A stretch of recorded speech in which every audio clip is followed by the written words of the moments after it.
Right லெப்ட்னு போகாத, நீ செல்ல பிள்ளை நம் இயேசுவுக்கு. சாட்டிங் டேட்டிங் போகாத, சேட்டை என்றும் செய்யாத, ரைட்டு லெப்ட்னு போகாத, நீ செல்ல பிள்ளை நம் இயேசுவுக்கு.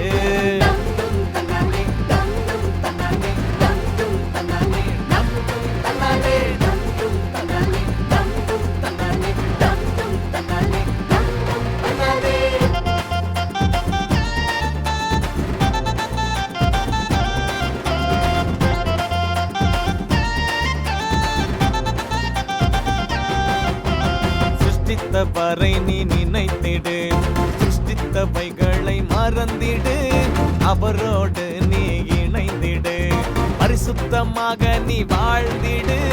பாதைக்கு வெளிச்சமாய், கால்களுக்கு தீபமாய் வழிகாட்டும் வேதத்தை காத்துக்கொள். வேதத்தை வாசித்து ஜெபமதை செய்தால் ஜெயமே உன் வாழ்வில் தினம் வருமே.